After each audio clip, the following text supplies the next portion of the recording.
Hi friends, ఈరోజు video ఏంటి అంటే బంగడా చేపతోని ఫిష్ పులుసు ఎలా ప్రిపేర్ చేస్తున్నాను అనేది చూపిస్తాను. అది కూడా స్పెషల్ ఏంటి అంటే మట్టి కొండలో పులుసు ప్రిపేర్ చేస్తున్నాను. అది కూడా ఫస్ట్ టైం ట్రై చేశాను. మరి మీరు ఎప్పుడైనా బంగడా చేపతోని పులుసు ట్రై చేస్తారా లేదా అనేది చెప్పండి. అది కూడా స్పెషల్ ఏంటి అంటే మట్టి కొండలో ప్రిపేర్ చేస్తున్నాను. అది స్పెషల్ అండి. మరి మట్టి కుండలో ఏ కర్రీ వండినా చాలా టేస్టీగా వస్తుంది కదండి. మరి ఈసారి మట్టి కుండలోన నిన్ననే తెచ్చాను. ఫిష్ కూడా రాత్రి తెచ్చుకున్న దాంతో ఇప్పుడు నేను మట్టి కుండలోన బంగడా చేపతోని పులుసు ఎలా ప్రిపేర్ చేస్తాను అనేది చూపిస్తాను. చూసేయండి ఫ్రెండ్స్.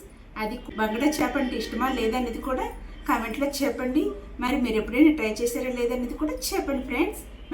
మరి ప్రాసెస్లోకి వెళ్ళిపోదామా? వచ్చేయండి. మరి ముందు వీడియోలోన పార్ట్ 1లోన బంగడా చేప ఫ్రై చేసి కర్రీ ప్రిపేర్ చేశాను కదండి.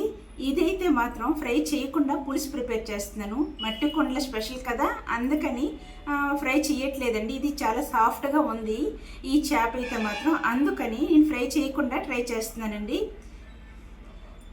నిన్న నైట్ని బాగా వాష్ చేసేసాను. 2-3 టైమ్స్ అయితే వాష్ చేసుకున్నానండి. బాగా కలర్ కొంచెం డార్క్గా అనిపించింది. బాగా వాష్ చేసేసాను. ఇందులోకి ఇవి కేవలం తలకాయలు అండ్ తోకలండి. వీటితోని నేను పులుసు ప్రిపేర్ చేస్తున్నాను. ఇప్పుడు ఇందులోకి నేను ఉప్పు, కారం, పసుపు, ధనియాల పౌడరు, జీలకర్ర పౌడరు వేసి బాగా మిక్స్ చేసేసానండి. మిక్స్ చేసేసి నైట్ పడుకునే ముందు నేను ఫ్రిడ్జ్లో పెట్టేసి మార్నింగ్ లేవగానే తీసానండి. ఇప్పుడు దీన్ని మనం మట్టి కొండలో ప్రిపేర్ చేస్తున్నాను. ఇదే నేను ఫస్ట్ టైం ట్రై చేయడం. ఎలా వస్తుంది అనేది కూడా మీకు చూపిస్తాను. మరి విషయంలోకి వెళ్ళిపోదామా? మొదటగా పులుసులోకి అయితే మాత్రం 3 ఆనియన్స్ అయితే కట్ చేసుకుంటున్నాను. ఆల్రెడీ అల్లం వెల్లుల్లి పేస్టు కర్రీ కోసం ముందు వీడియోలో కర్రీ ప్రిపేర్ చేసింది కదా, ఆ పేస్ట్ అయితే మాత్రం ఉంది. ఇప్పుడు ఆనియన్స్, పచ్చిమిరపకాయలు కట్ చేసేసుకుంటాను. ఇదేనండి మట్టి కుండ. ఈ సైజు తీసుకున్నాను. 1/2 కేజీ చికెన్ కానీ చేపలు కానీ ఏదైనా వండుకోవచ్చు. ఇందులోనైతే మాత్రం ఇప్పుడు పులుసు ప్రిపేర్ చేస్తున్నాను. నేను ఎప్పుడు ట్రై చేయలేదు, ఫస్ట్ టైం అని. దీన్ని ఒకసారి బాగా వాష్ చేసేసాను. రాత్రిని వాష్ చేసేసి ఇప్పుడు ఇందులోకి పులుసు ప్రిపేర్ చేస్తున్నాను.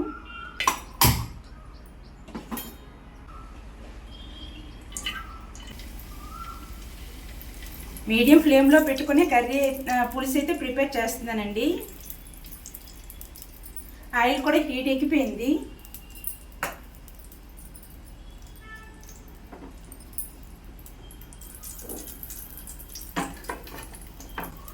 ఇది కొంచెం లైట్గా వేడిగా ఉంది, పర్లేదు.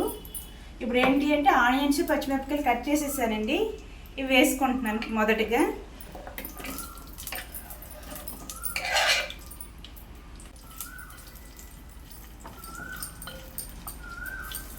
మిక్స్ చేశాను.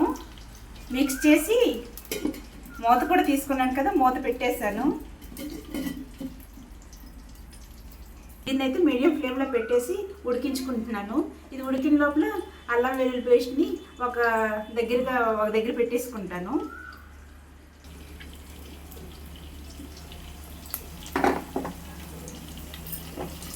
ఆనియన్స్ అయితే బాగా మగ్గేయండి. ఇప్పుడు ఇదే టైంలోన అల్లం వెల్లుల్లి పేస్ట్ని కూడా వేసుకుంటున్నాను.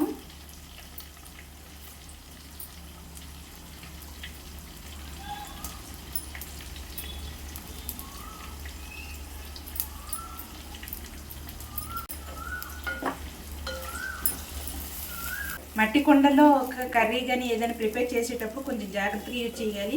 స్టీల్ వాటి కన్నాను ఇలా కర్ర వాటితోని కలుపుకుంటే చాలా మంచిది. అందుకు ఈ స్టిక్తోనే నేను ప్రిపేర్ చేస్తున్నాను. ఇది పచ్చివాసన పోయినంత వరకు ఉడికించుకుంటాను. మూత పెట్టేసాను. ఈ లోపల ఒక మీడియం సైజు 3 టమాటీలు తీసుకున్నాను. ఇవి ఇప్పుడు పేస్ట్గా ప్రిపేర్ చేసుకుంటాను.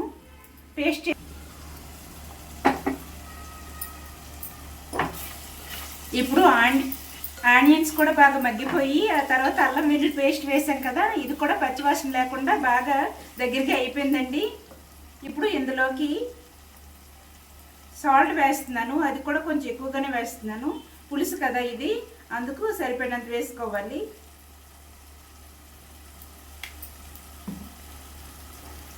తర్వాత కారం వేస్తున్నాను.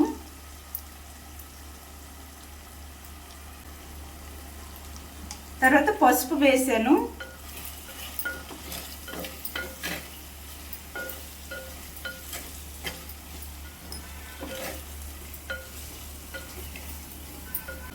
మిక్స్ చేసేసానండి. మూత పెట్టాను. ఒక 1 మినిట్ పాటు బాగా ఉప్పు కారాలు పట్టినంత వరకు ఉంచుతాను.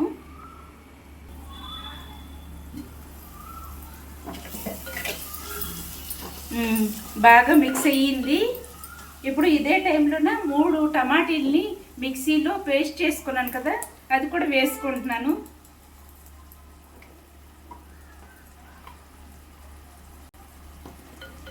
వేసుకొని మిక్స్ చేసుకుంటున్నానండి.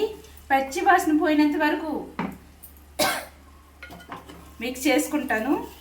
బాగా పచ్చివాసన పోవాలి, అంతవరకు బాగా ఉడికించుకోవాలి.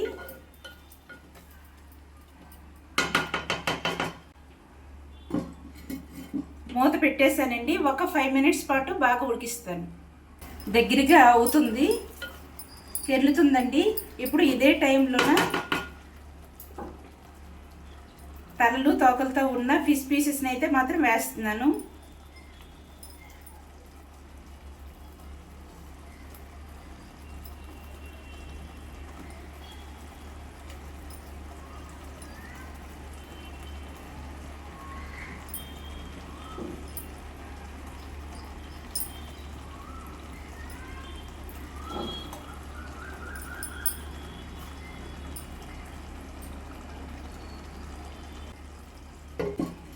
వేసి మూత పెడుతున్నాను. మూత పెట్టి ఒక 10 మినిట్స్ పాటు బాగా మగ్గాలండి, అంతవరకు ఉంచుతాను. బాగా మగ్గింది కదండి. ఇప్పుడు ఇదే టైంలో చింతపండు రసం అయితే తీసుకున్నాను, వేసుకుంటున్నాను.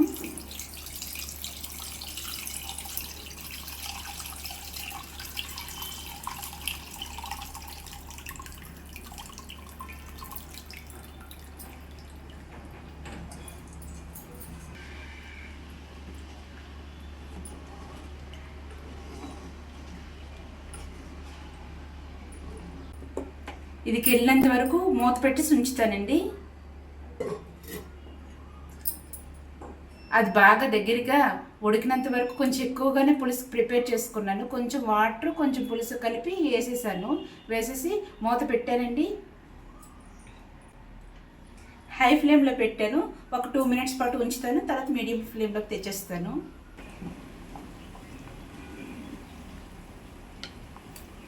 పులుసు ఫ్లేవర్ అయితే మాత్రం చాలా బాగా వస్తుందండి, కెర్లుతుంది చూసారా. ఇప్పుడు ఇదే టైంలోన చేపల గరం మసాలా పౌడర్ వేస్తున్నాను.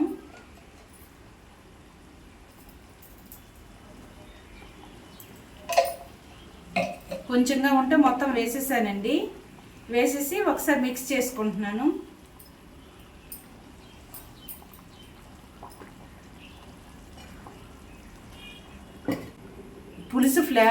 పులుసు ఫ్లేవర్ అయితే మాత్రం చాలా బాగా వస్తుంది, కెర్లుతుంది కదా, ఉడుకుతుంది. ఇప్పుడు దీన్ని మీడియం ఫ్లేమ్లోకి షిఫ్ట్ చేసేస్తున్నాను. పులుపు ఎలా ఉందో చెక్ చేస్తున్నాను. ఉప్పు కారాలు అన్నీ సరిపోయా లేదా అని చూసుకోవాలి కదండి, అందుకు చెక్ చేస్తున్నాను.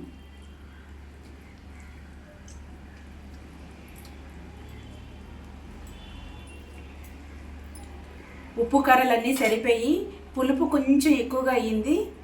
పులుపులో ఎందులో అయినా బెల్లం వేస్తే ఆ టేస్టే మారిపోద్ది. అసలు చిన్న పీస్ ఒకటి వేసాను.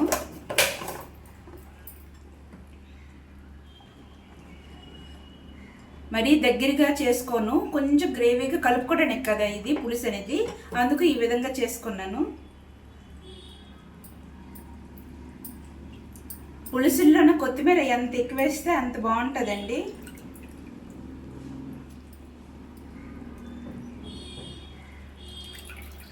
నేను ఒక కట్ట మొత్తం చేపల కర్రీలోకి ఇంకా పులుసులోకి ఒక కట్ట మొత్తం వేసేసాను. చిన్న కట్టలు ఉంటాయి కదా, కొత్తిమీర కట్టలు, అవి. నాకు ఇలాగ మసాలా కర్రీలోకి పులుసుల్లోకి కానీ కొత్తిమీర వేయడం చాలా ఇష్టం. ఫ్లేవర్ బాగుంటుంది. ఫ్లేవర్ అయితే మాత్రం చాలా బాగుంటుందండి, అందుకు నేను వేస్తాను. ఇప్పుడు దీన్ని మీడియం ఫ్లేమ్లో పెట్టేసాను కదా, ఫ్లేమ్లో పెట్టేసి మూత పెట్టేసాను. దీన్ని ఒక 10 మినిట్స్ పాటు ఇలానే వదిలేస్తానండి. అది బాగా ఉడకాలి, ఉడికినంత వరకు ఉంచుతాను.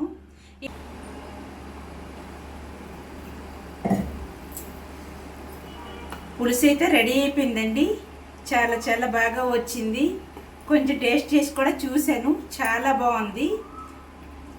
ఇది చల్లగైన తర్వాత తింటే చాలా చాలా బాగుంటుంది, కొంచెం దగ్గరికి కూడా అవుతుంది. నేనైతే మాత్రం ఇలా పలచగా కలుపుకోవడానికి వీలుగా ఉండాలి అనేసి నేను కొంచెం ఎక్కువగానే పలచగానే ప్రిపేర్ చేశాను. ఇప్పుడు రెడీ అయిపోయింది, స్టవ్ ఆఫ్ చేసేసానండి. ఇదే అండి ప్రాసెస్. బంగడా చేప పులుసు ప్రిపరేషన్ మీకు నచ్చిందా?